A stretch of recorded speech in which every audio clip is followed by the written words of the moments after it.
Aujourd'hui, monsieur l'habitant moyen est allé acheter une ampoule électrique d'une puissance de 100 watts.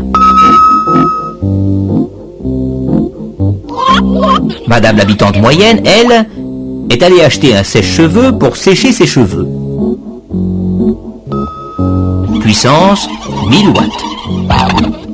C'est-à-dire 1 kilowatt, étant donné que 1000 choses se dit 1 kilo chose. Le monsieur des chemins de fer voulait une locomotive pour tirer son train à 130 km à l'heure. Puissance de la locomotive, 8 millions de watts. 8 millions de watts ou, si vous préférez, 8 mégawatts, étant donné qu'un million de choses se dit un méga-chose. Watt, kilowatt, mégawatt, c'est la puissance des appareils, ce qu'ils peuvent faire. Et pour le moment, ils ne font rien. Ils ne sont pas branchés sur le réseau. Le réseau pourtant est prêt. Dans les centrales, les alternateurs tournent. Les alternateurs, vous vous souvenez, l'aimant qui tourne devant des bobines. Dans la pratique, évidemment, cette image d'alternateur serait un peu plus près de la réalité, mais le principe est le même. Les bobines s'appellent le stator. L'aimant, qui en réalité est un électro-aimant, s'appelle le rotor. Il tourne par exemple à 15 000 tours minute et le stator délivre un courant alternatif triphasé d'une fréquence de 50 Hz, très exactement. Cet alternateur-ci a une puissance maximum de 900 MW.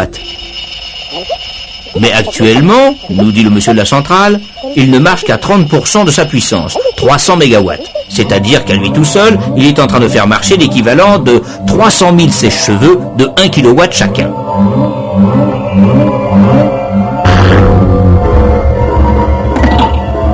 Mais vous vous doutez bien que s'il y a 300 MW qui sortent de l'alternateur, il faut bien qu'il y ait une machine au moins aussi puissante pour le faire tourner.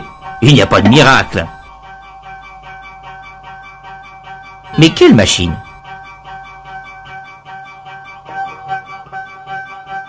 Dans les centrales, c'est toujours une turbine.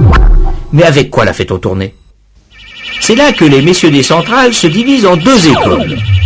D'un côté, les hydrauliciens, ainsi appelés parce qu'il faut tourner leur turbine avec de l'eau des fleuves et des barrages.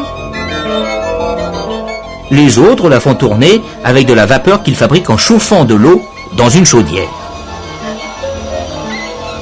Ceux-là, on les appelle des thermiciens.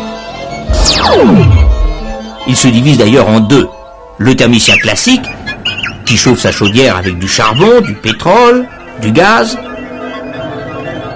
L'autre, le thermicien nucléaire, se sert d'un réacteur. Mais revenons à notre centrale.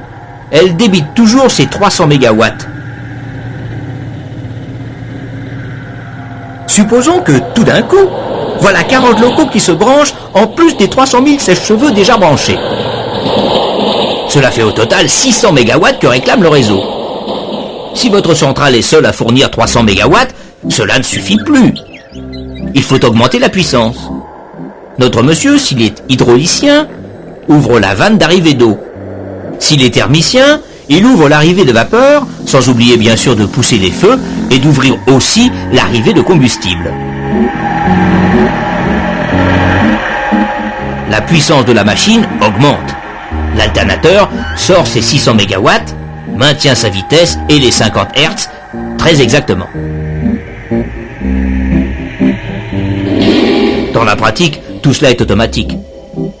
Personne ne s'aperçoit de rien, sauf bien sûr le thermicien qui voit sa consommation de combustible augmenter, ou l'hydraulicien qui voit sa réserve d'eau baisser. Mais l'eau, en principe, cela ne coûte rien. Alors, si l'eau ne coûte rien, pourquoi ne pas faire des centrales hydrauliques ? Ce serait beaucoup plus économique. On verra cela la prochaine fois.